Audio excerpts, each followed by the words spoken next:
안녕하세요. 배신의 장미입니다. 오늘 이야기는 수십 년간 남편과 시댁 식구들에게 감쪽같이 속았던 한 여성분에 대한 사연입니다. 드라마에서나 볼 법한 충격적인 사실인데요. 그래도 결국에는 권선징악으로 끝맺음 되어서 얼마나 다행인지 모릅니다.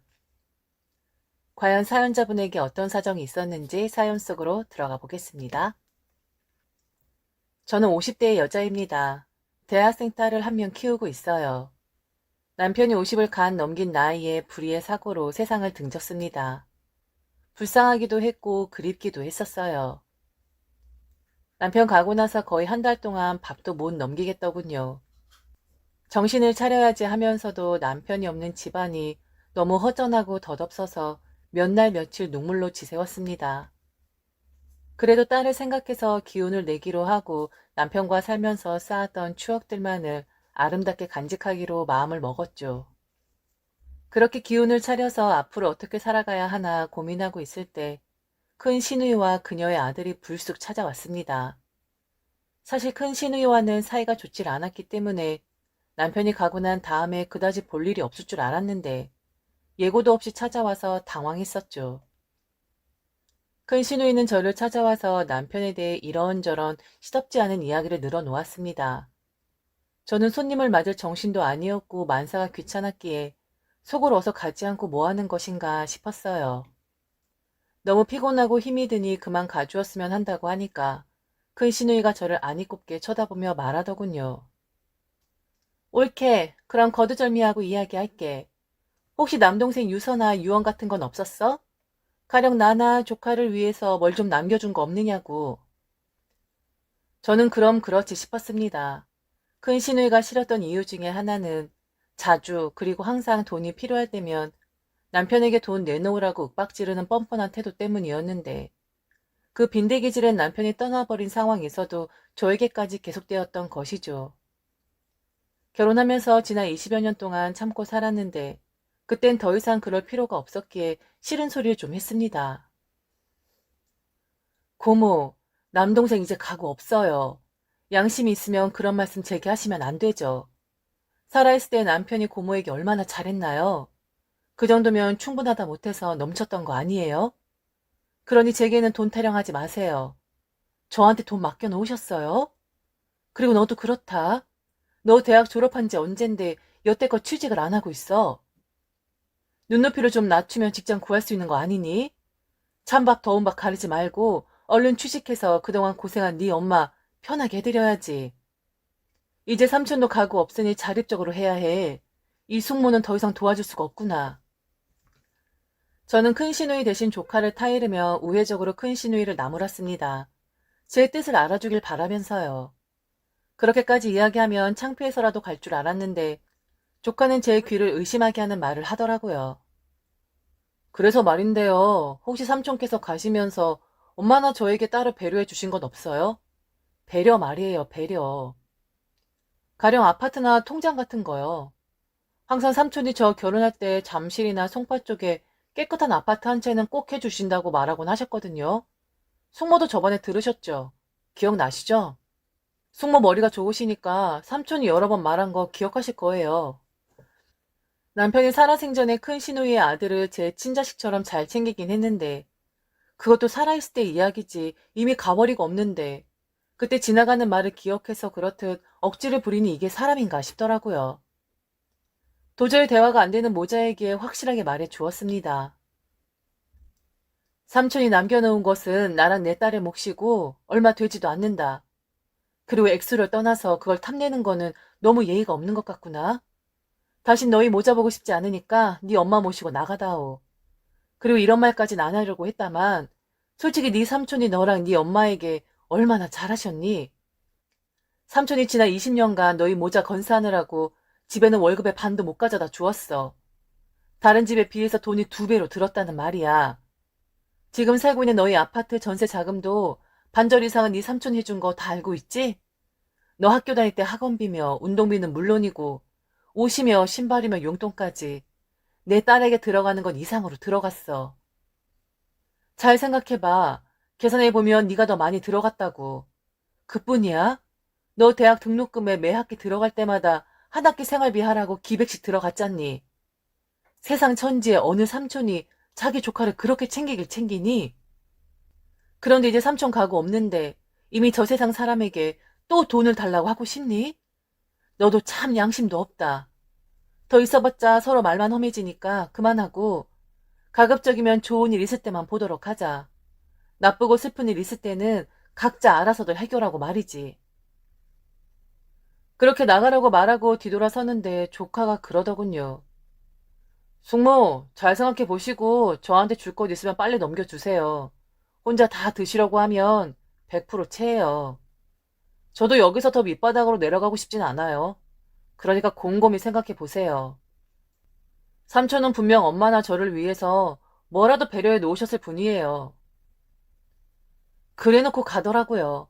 어이도 없었지만 한편으로는 남편이 많이 베풀었음에도 더 달라고 하는 큰 시누이와 조카가 야속하기도 했습니다.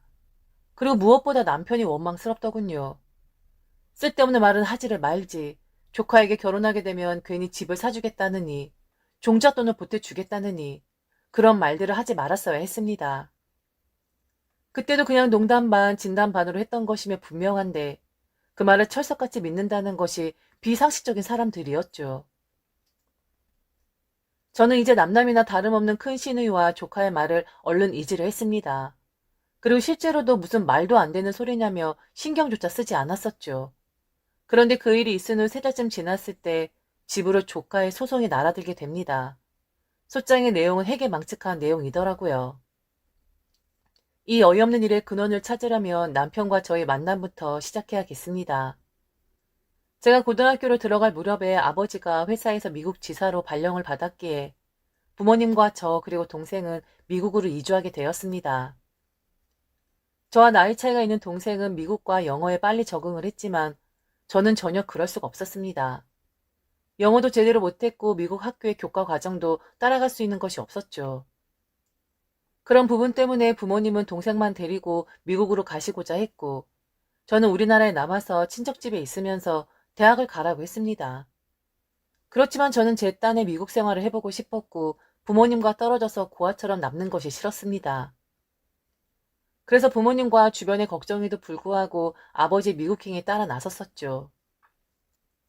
아버지가 미국 지사로 발령받은 것은 능력이 출중해서가 아니라 적임자를 찾다 보니 발탁되신 것이라고 하더라고요.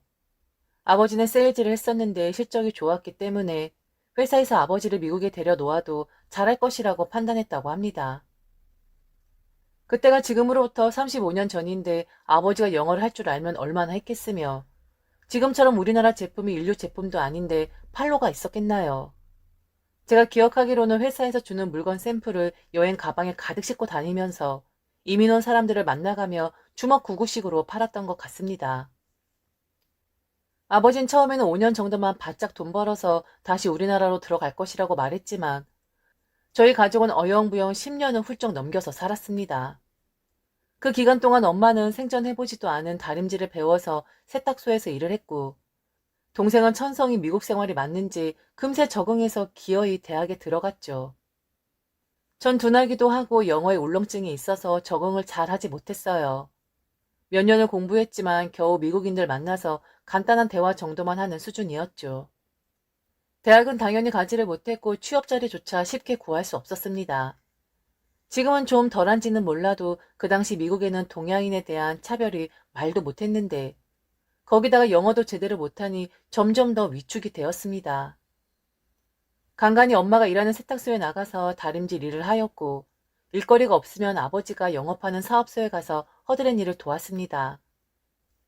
다행히 미국에 있으면서 돈에 쪼들리지 않았던 것은 모두 아버지가 일하던 곳의 한국인 소장님 덕분이었어요. 지금도 그 소장님 생각을 할 때면 아련한데 참 저희 가족에게 많은 도움을 주신 분이었죠. 아버지가 영어 때문에 힘들어할 때 다독여가며 영어며 영어 팔로를 다 챙겨주시고 영어도 제대로 못하는 엄마에게 세탁소 일자리를 주선해 주신 것도 다 그 소장님이었습니다. 그 덕분에 공부머리가 있었던 여동생의 우여곡절 끝에 미국 대학에 들어갈 수 있게 된 것이었죠. 영업소 소장님은 저희와는 다르게 홀로 미국으로 온 케이스였습니다. 부인과 자식들은 다 우리나라에 있었기에 많이 그리워했었죠. 그때는 지금과 달리 인터넷 전화나 화상 채팅 따윈 없었고 비싼 전화 통화를 수시로 할 수도 없었을 때였습니다. 그랬기에 소장님이 고국에 있는 자식들 생각이 나서였는지 되게 많이 신경 써 주셨습니다. 어느 날 소장님이 한국에서 건실한 청년이 한 명 들어오게 되었다며 이참에 잘해보라고 농담 반 진담 반으로 제게 말하더군요. 이번에 한국에서 보충 인원 한 명 올 건데 딱 이력서 보니까 사람이 근성 있게 보이더라고. 너도 이제 슬슬 남자 만나서 결혼해야지. 우리가 천년만년 미국서 살 것도 아니고 몇 년 뒤면 한국에 돌아갈 텐데 너랑 그 친구랑 잘 돼서 꼭 같이 귀국했으면 좋겠다. 아무튼 신입이 오면 네가 미국 생활 고참이니까 이것저것 알려주면서 친하게 지내봐. 알겠지? 소장님이 말한 그 신입 직원이 저의 남편입니다. 남편은 저보다 한 살 많은 나이였는데 똑똑한 사람이었습니다. 한국에서 대학을 졸업했고 미국 지사는 자원을 했다고 하더라고요. 당시 제 아버지만 하더라도 젊은 사람들이 미국 지사로 지원하지 않아서 발탁이란 명분으로 억지로 등 떠밀려 미국으로 간 케이스였는데 남편은 무슨 배짱인지 취직한 지 몇 년 되지도 않아 아버지가 있는 사무소로 자원한 것이었죠. 저는 미국 생활 선배라는 이유로 남편에게 이것저것을 알려주었으나 실상은 이미 남편도 다 아는 내용들 뿐이었습니다. 그럼에도 남편은 제 말에 귀 기울여주고 늘 고맙다, 감사하다 말했었죠. 그렇게 몇 달간을 지켜본 남편은 참으로 괜찮은 사람이었습니다. 4년제 대학을 나왔고 훤칠했고 자상했죠. 아마 한국에 있었으면 인기 꽤나 있는 남자라는 생각이 들더군요.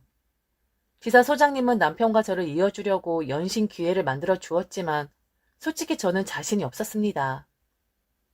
저는 내성적이었고 말이 많은 편은 아니었기에 남편과 둘이 있는 시간이 많았음에도 눈치만 볼 뿐 적극적으로 말도 붙이지 못했었죠.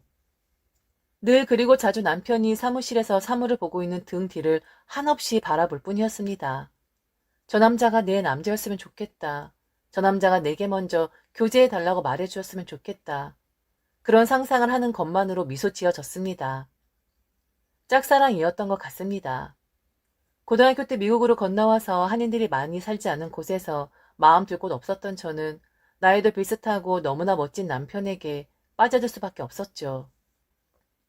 그렇게 짝사랑의 소가리가 계속되고 있던 어느 날 남편의 지갑을 언뜻 보게 된 때가 있었는데 아기 사진이 있더라고요. 저는 남편에게 누구 아기냐고 물었었죠. 남편이 잠시 머뭇거리다가 환한 웃음을 지으며 말하더군요. 조카예요. 누나 아들이요. 예쁘게 생겼죠. 조카 태어나고 얼마 지나지 않아서 제가 미국으로 오는 바람에 눈이 아른거리네요. 빨리 3년 마치고 귀국해서 조카랑 놀아주고 싶어요. 그렇잖아도 이번 주 주말에 한국으로 보낼 조카 옷가지들을 좀 사려고 하는데 혹시 도와줄 수 있어요? 어디서 뭘 사야 할지 모르겠네요. 저는 드디어 친해질 기회를 잡았다고 생각을 하고 남편과 함께 조카 선물을 사기 위해 열심히 발품을 팔았습니다. 그대로 저와 남편은 조카에 대한 이야기를 하며 많이 친해질 수 있었어요. 그러면서 자연히 교제하게 되었고 다행히 아버지와 남편의 귀국이 맞아떨어지는 바람에 우리는 한국에 돌아와서 결혼을 하기로 약속했습니다. 저와 남편은 우리나라로 돌아와서 바로 결혼식을 준비했어요. 남편은 이남 일남 중 둘째였습니다. 시부모님 모두 좋은 분들이었죠. 그런데 시누이들이 만만치 않아 보이더라고요. 첫째 시누이는 젊은 나이인데 이혼을 하고 조카를 혼자서 키우고 있었고 막내 시누이는 딱 보기에도 엄청 깍쟁이였어요. 그래도 그럭저럭 잘 적응해 나가며 미국 생활과는 다르게 의기소침이 있지 않게 되었습니다. 결혼하자마자 첫 해에 아이를 임신했고 그 다음에 출산도 했습니다. 딸이었어요. 시댁 식구들은 제가 아들을 낳지 못한 것을 매우 섭섭해했습니다. 그러면서 당연히 둘째는 아들을 원하셨죠. 그렇지만 그게 마음대로 되는 것인가요? 그들을 제게 아이는 들어서지 않았습니다. 그런데 제 딸은 첫째 신우의 아들보다 확실히 더 예쁨을 받지 못했습니다. 시부모님들은 제 딸보다 신우의 아들을 더 챙기고 각별하게 하셨죠. 지금이야 친손주건 외손주건 동등하게 대우를 받는 것은 당연한 것인데 그때만 해도 사회적 분위기가 똑같은 손주라도 친손주를 더 애정할 때였습니다. 그런데 시부모님들은 제 딸은 대면대면 하면서 외손자는 그렇게 챙기시더라고요. 저는 그 점이 딸아이 키우면서 항상 불만이었습니다. 그래서 남편에게 섭섭함을 토로한 적이 있었는데 남편은 오히려 제게 화를 내더군요. 원래 외손주보다는 친손주를 더 많이 챙기지 않아? 그런데 아버님, 어머님은 어떻게 우리 딸보다 외손자라 더 예뻐할 수가 있지? 아무리 손녀딸이라도 당신의 성씨를 물려받았는데 너무 홀대하시는 것 같아. 요즘 친손주, 외손주 구분이 어딨어? 부모님이야 누나가 혼자인 상태에서 조카 키우는 게 안쓰러우니까 더 잘해주시는 거겠지. 질투할 걸 질투해라. 그리고 당신 미국에서 나에게 나랑 결혼하면 조카를 친자식처럼 생각하고 잘해주겠다면서 벌써 잊은 거야? 자식이 생기니까 너무 신경 안 쓰는 거 아니야? 나도 내 딸이 예쁘긴 하지만 조카에게도 애정이 많아. 그걸 다시 한번 상기해 주었으면 좋겠어. 당신이 잘 좀 챙겨줘. 누나 성격 알잖아. 덜렁거리는 성격이라 조카 잘 돌보지 못하니까 당신이 엄마다 생각하고 좀 챙겨주라고. 질투 따위나 하지 말고. 저보고 딸애와 조카를 비교하지 마라. 질투하지 말라는 말은 시댁 식구들 사이에서 종종 하는 이야기였습니다. 저는 처음에는 제가 문제인 줄 알았어요. 내가 너무 조카를 질투하는 것인가? 아들을 낳지 못한 것에 대한 자격지심인가? 그런 생각들이 많이 들었었죠. 그런데 가면 갈수록 시댁 식구들의 행동이 이상했습니다. 특히 큰 시누이는 너무 싫어졌고 덩달아서 조카 녀석도 괜시리 미워지더군요. 큰 시누이는 별다른 직업이 없었어요. 시부모님 가게에 나가서 잠깐씩 일을 도와줄 뿐 생계를 위해서 직업을 갖거나 자신의 일은 해본 적이 없었죠. 그러다 보니 남편에게 의지를 많이 했었습니다. 시도 때도 없이 남편에게 전화해서 돈을 달라고 했어요. 주된 이유는 조카 녀석 교육비며 생활비 때문이었습니다. 그러면 남편은 군말 없이 돈을 보내주곤 했습니다. 당시 저도 집에서 살림만 하는 사람이라 남편의 월급으로 유지하는데 남편 월급의 반절 정도는 큰 시누이와 조카의 생계비 쪽으로 들어가고 있었습니다. 하루 이틀도 아니고 결혼하고 나서부터 남편이 하늘로 가기 전까지 쭉 이어졌어요. 저는 거기에 대해서 많이 하소연했지만 남편은 그때마다 화를 내기 일쑤였습니다. 우리도 먹고 살아야지. 도대체 언제까지 큰 누나랑 조카 뒷바라지 할 생각이야? 해도 너무한 거 아니야? 왜 조카 공납금에 학원비며 의식주까지 다 해결해줘야 하는 거냐고.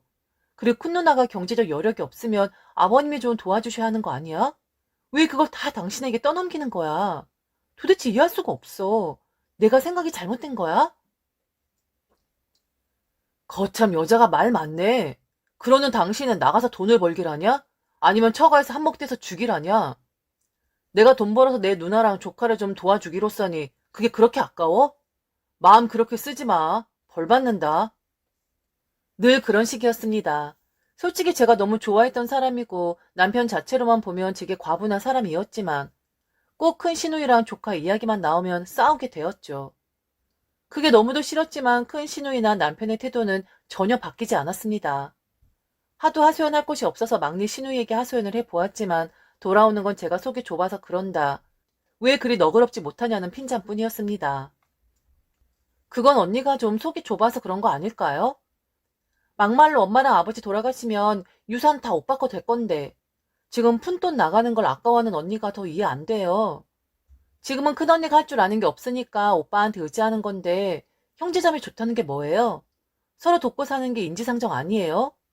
오빠 말 맞다나 언니 심보가 그리 옹졸하면 잘 될 일도 잘 안 되는 거라고요. 그냥 오빠 마음 가는 대로 하게 내버려 둬요. 솔직히 우리 오빠 정도면 아무것도 못하는 언니에게 좀 과분한 거 아니에요? 나가서 돈 잘 벌어와. 술을 마시는 것도 아니고 퇴근하면 꼬박꼬박 집에 들어와. 주말에 집안일도 잘 도와준다면서요? 요즘 그런 남자가 세상 천지 어디에 있어요? 툭 까놓고 말해서 오빠 젊었을 때 인기 많았어요. 바람 안 피우고 가정에 충실한 것만으로 감사하게 생각하고 사세요. 큰언니나 조카에게 지원하는 푼돈에 인생 암울한 것처럼 그러지 말고요. 되로 주고 말로 받는다고 막내 시누이에게 답답한 심정 토로해 보았자 아무런 도움도 안 되었고 오히려 속에서 천불만 났습니다. 제가 알기로는 막내 시누이가 큰 시누이에게 돈 보태주거나 빌려준 꼬라지를 한 번도 본 적이 없었거든요. 그때 그렇게 막내 시누이에게 무시를 당하고 나서 저도 돈을 좀 벌어야겠다고 생각을 했고 그때부터 저도 부족한 생활비를 메꿀 겸 해서 장사를 시작하게 됩니다. 여러 달 고민한 끝에 아버지에게 돈을 빌려서 옷가게를 시작했어요. 제 딴에는 남편이 조카에게 사주는 의복값이 만만치 않았기에 옷가게에 들어오는 옷으로 대신할 마음도 있었습니다. 그런데 생각보다 옷가게는 잘 되었고 경제적 호황기에 힘입어 가게도 한 군데 더 낼 수 있었습니다. 그러면서 부동산과 인연이 있게 되었고 아파트랑 오피스텔 등을 매입해서 차익을 남기고 되팔기를 반복했죠. 그러기를 10년 동안 가정 형편은 몰라보게 좋아졌습니다. 그때부터 솔직히 남편이 월급 봉투를 제게 다 가져다 주던, 반절만 가져다 주던, 크게 불만을 가질 필요가 없겠더라고요. 그 즈음에 조카도 한창 중고등학교를 다닐 때라 사춘기도 겪고 돈 들어갈 곳이 많아졌습니다. 큰 시누이는 그럴 때마다 남편에게 수시로 연락해서 조카 때문에 짜증도 내고 거기다 더해 화까지 냈어요. 그뿐만이 아니었습니다. 늘 빈둥거리며 놀던 큰 시누이가 술을 입에 대더니 조카가 고등학교에 갈 무렵에 병원에서 치료를 받아야 할 정도로 술에 의지하게 되었죠. 술을 마시면 곱게 마실 일이지 꼭 한밤중에 남편에게 전화해서 온갖 욕지기를 하기도 했습니다. 도대체 왜 그런지 도통 이해할 수 없는 일이었습니다. 자기 자식인데 꼭 남편이 조카의 아버지인 것 마냥 그렇게 굴었죠. 남편은 제가 신경 쓸까봐 여서였는지 모르지만 늘 저를 피해서 통화하곤 했어요. 그런데 하루는 작은 방에서 큰 시누이와 남편이 통화하는 내용을 듣게 되었습니다. 전화기 너머로 고래고래 소리 지르는 큰 시누이 목소리가 들렸고 대충 요약하면 남편 때문에 자신의 인생이 망가졌다며 책임을 지라는 내용이었습니다. 저는 그런 큰 시누이가 노엽고 가소로워서 통화를 끝낸 남편에게 화를 냈죠. 도대체 당신 누나 당신한테 왜 그런데? 왜 당신 때문에 누나 인생이 망했다, 조졌다고 그러는 거냐고. 정말 이해할 수 없는 사람이라니까. 요즘 알코올 중독 치료는 제대로 받고 있는 거야? 지금도 만취돼서 횡설수설 하는 거 아니냐고. 남편은 대꾸도 없었고 그렇다고 저를 엄청 나무라지도 않았습니다. 차분하게 제게 미안하다고 하더라고요. 미안해. 못난 남편 만나서 당신이 고생이 많아. 내가 살면서 다 갚을 테니까 조금만 참아줘. 누나건 조카건 지금까지 잘 봐줘왔잖아. 조카의 대학 갈 때까지만 지원할 거야. 대학 가면 저가 알아서 아르바이트 하면서 학비 마련하고 생활비 벌어야지. 그 부분은 내가 조카에게 이미 말해 놓았어. 딱 3년만 지금처럼 이해해주고 넘어가 주라. 내가 살면서 다 갚아줄게. 그래도 얼마나 다행이야. 당신 사업이 잘 되어 우리 집 이제 쪼들림 없이 살잖아. 어찌 보면 이 모든 것도 조카의 덕분인 것 같아. 낸들 당신이 장사며 부동산에 소질이 있을 줄 알았나 말이야. 궁여지책으로 살다 보니까 당신도 한 푼이라도 벌어보겠다고 노력하게 된 것이고 적성도 찾은 것이잖아. 우리 좋은 것만 생각하자. 부탁할게. 처음이었습니다. 남편이 낮은 자세로 저에게 미안하다고 한 것은 말이죠.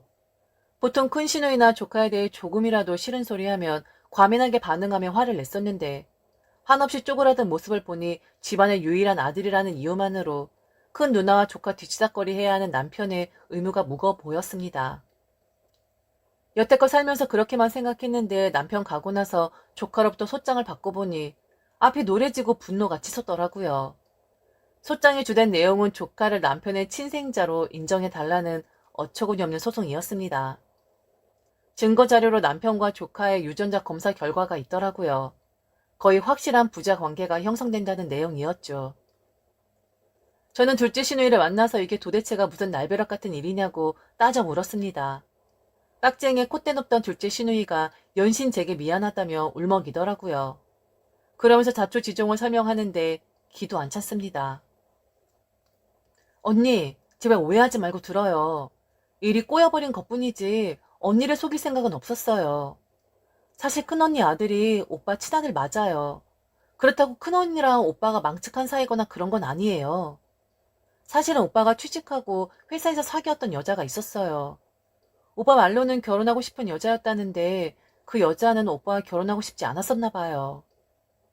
그래도 서로 정은 있었는지 그 여자가 임신하게 되었고 회사 관두고 지방에 가서 출산까지 했어요.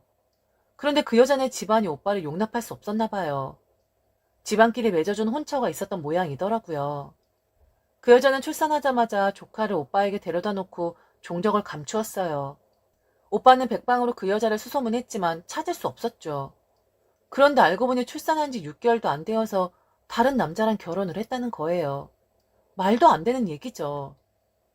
거기에 오빠가 충격받고 중내 사내 하다가 그때 결혼할 생각이 아예 없었던 큰언니가 십장을 지게 된 거예요.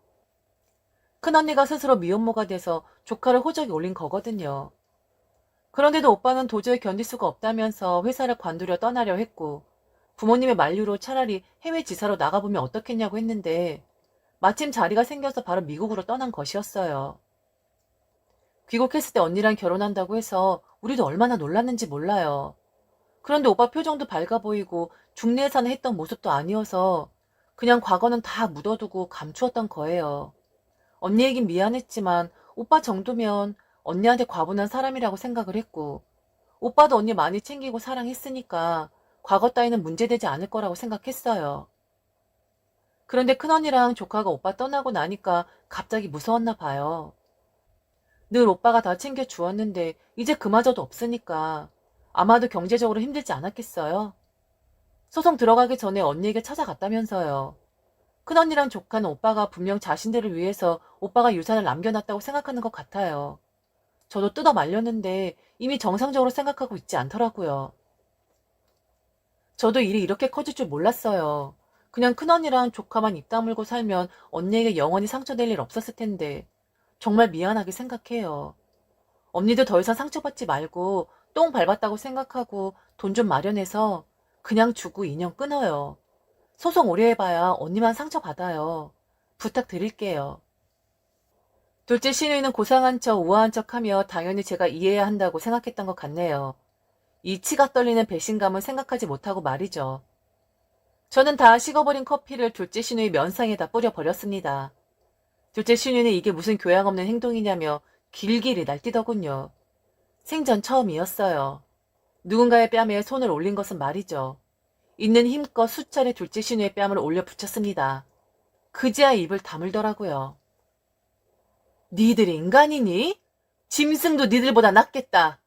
20년간 사람을 바보 멍충이로 만들었으면 무릎 꿇고 사죄는 못할 망정 큰 여우는 소송 지리고 작은 여우는 똥 밟았다고 생각하고 돈을 내놓으라고? 사람을 호구 취급을 해도 유분수지. 내가 지금 이 마당에 교양 있게 좋은 게 좋은 것이니 그렇게 합시다라고 할 줄 알았어? 나 니들 용서 못해. 내가 지금 뭐가 아쉬워서 니들이랑 합의를 해. 나 변호사 구할 여력 있고 시간도 많은 사람이야. 어디 두고 보자. 니들 다 부셔버릴 거야. 저는 서초동에 가서 가사소송을 잘한다는 이름 있는 변호사를 선임해서 무자비하게 소송을 걸었습니다. 시부모님에게도 걸고 큰 시누이, 작은 시누이에게도 걸어놨죠. 정신적 피해 보상을 해달라며 억소리나게 청구했습니다. 그 일로 큰 시누이와 작은 시누이는 몇 년간 고생했고 결국에는 제 앞에 찾아와서 살려달라고 싹싹 빌더라고요. 하지만 저는 용서해줄 마음이 눈꽃만큼도 없었습니다. 판결서에 나온 손해배상액의 이자까지 모조리 받아냈어요. 그런데 조카의 친생자 소송은 제가 이길 수 없는 것이더군요. 저는 아무것도 몰랐었고 남편과는 사별한 사이라 조카가 남편의 친아들이건 뭐건 간에 소송당할 필요가 없다고 하소연을 했어도 법은 제 편이 아니었습니다. 결국 조카는 남편의 친아들로 인정되었고 남편의 유산 상속권도 받았어요. 하지만 조카나 시누이들 뜻대로 될 순 없었습니다. 사실 남편이 유산이라고 남긴 것이라고는 회사 퇴직금과 위로금 그리고 사망보험금 뿐이었는데 그마저도 그동안 큰 시누이와 조카에게 지원한 돈과 상계 처리가 되더라고요. 결국 큰 시누이와 조카의 생각대로 소송에서 그들이 승소했지만 그들은 제게서 1원 한 푼 가져갈 수 없었습니다. 오히려 저만 정신적 손해배상으로 수천만 원을 받게 되었죠. 큰 시누이와 조카 그리고 둘째 시누이를 한꺼번에 만나게 될 기회가 있어서 그때 한마디에 주었습니다. 내가 이미 가버린 남편까지 소환하고 싶진 않지만 이게 다 당신들 때문이야. 끝까지 나무리게 입조심들 했으면 남편도 그리고 당신들도 이렇게까지 손해 안 봤잖아? 결국 돈 몇 푼 얻고자 욕심 부려서 돈은 돈대로 물게 됐고 당신의 집은 돈 좀 있는 맏며느리 잃게 된 것이라고. 나도 긴 말하고 싶지 않고 당신네들 더 이상 만나고 싶지 않아. 앞으로 연락도 말고 보지도 말자고. 그리고 네 예비 제사상은 네가 알아서 챙겨. 난 네 예비 제사상 봐줄 일 없으니까. 그렇게 천인공노할 시댁 식구들과는 인연을 끝내버렸습니다. 생각 같아서는 진짜 다 부셔놓고 싶었지만 그래도 남편이 살아생전에 죗값 치른다고 제게 다정하게 했던 일들이 더 많이 생각이 나더라고요. 이런 어처구니 없고 황당한 일을 겪은 사람이 또 있을까 싶네요. 여하튼 평범하게 살고 싶은데 평범하게 살아지지가 않는 팔자인가 봅니다. 제게 있어서 사랑은 봄을 타고 왔고 이별은 겨울에 시린 바람처럼 혹독했습니다. 지금까지 들어주셔서 진심으로 감사합니다. 이상 배신의 장미였습니다.